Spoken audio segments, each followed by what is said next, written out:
Halo pendengar, berbeda dari cerita-cerita sebelumnya, cerita malam ini bukan berasal dari Indonesia, melainkan berasal dari negeri jiran, Malaysia. Sebuah kisah mistis yang dialami oleh sopir truk saat melewati jalur alternatif. Berikut ceritanya. Pengalaman ini diceritakan oleh seorang sopir truk bernama Yusuf. Dia sudah menjadi sopir truk selama 10 tahun. Banyak kejadian yang telah dialami, bahkan hal mistis, seperti cerita berikut. Yusuf biasa membawa mobil truk seorang diri, dan dia biasa melakukan perjalanan pada malam hari. Demi mempersingkat waktu tempuh, tak jarang Yusuf mengambil jalur alternatif. Bahkan Yusuf bercerita kalau dia lebih senang melewati jalur alternatif karena pemandangan jalannya yang tidak membosankan. Karena di jalur alternatif banyak juga truk yang melintas, maka tak heran kalau di sepanjang jalur perlintasan truk ini sering dijumpai warung-warung makan atau warung kopi untuk sekedar beristirahat sebentar. Pada suatu malam, Yusuf mendapat tugas untuk mengantar barang dari Klang ke Pulau Pinang. Seperti biasa, dia menggunakan jalan alternatif.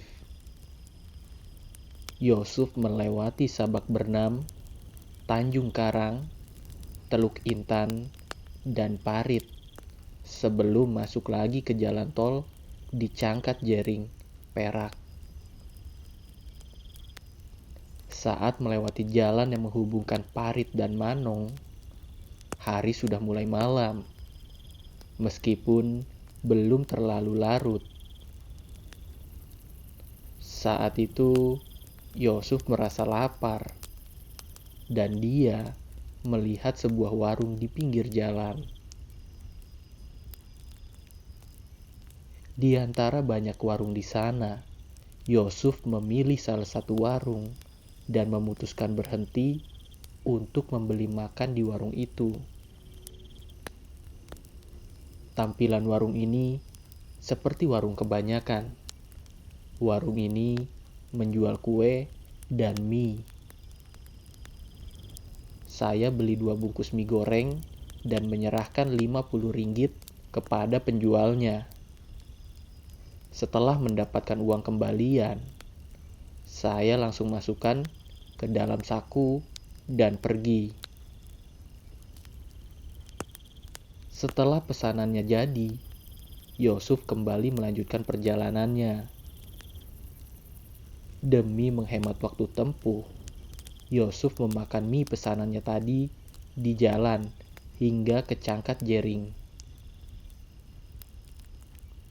Sebelum masuk ke jalan tol, Yusuf singgah di sebuah SPBU untuk buang air kecil.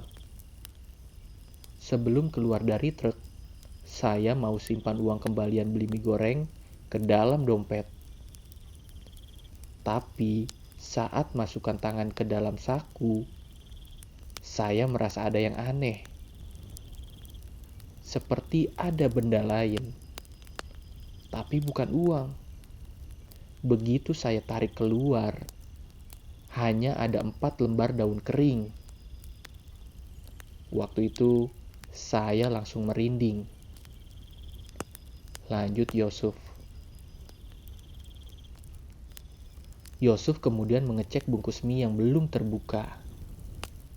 Begitu dibuka, Yusuf kaget karena isinya bukan mie goreng seperti yang dia pesan tadi. Tapi yang dia temukan adalah tanah dan cacing. Melihat hal itu, Yusuf mendadak mual dan langsung lari ke toilet dan memuntahkan semua makanan yang dimakannya tadi. Meski sempat syok dengan kejadian barusan, Yusuf tetap meneruskan perjalanan ke tujuannya sebelum pulang nanti ke Klang keesokan harinya. Karena penasaran dengan warung tempat singgah semalam, Yusuf memutuskan untuk pulang kembali lewat jalan yang sama seperti saat berangkat. Yusuf sampai di lokasi warung itu sekitar jam 3 sore. Dan lagi-lagi, dia dibuat terkejut. Karena lokasi warung semalam adalah area pemakaman. Dan tidak ada satupun warung di sana. Yusuf kemudian bertanya kepada seorang warga setempat mengenai misteri yang dialaminya itu. Menurut penduduk kampung itu, Yusuf bukan orang pertama yang mengalaminya. Katanya, banyak yang sudah menjadi korban, terutama mereka yang lewat jalur tersebut pada malam hari. Pelajaran yang dapat kita ambil dari cerita tersebut adalah selalu fokus dalam setiap perjalanan, dan jangan lupa untuk selalu berdoa dimanapun berada, agar terhindar dari bahaya atau gangguan makhluk-makhluk tak kasat mata. Demikian cerita malam ini. Bagi kalian yang suka dengan cerita ini dan penasaran dengan cerita selanjutnya, kalian bisa like video ini dan subscribe channel ini. Dan untuk kalian yang memiliki pengalaman mistis lainnya, bisa berbagi ceritanya di kolom komentar atau di email kami. Ingat, jangan tidur sendirian.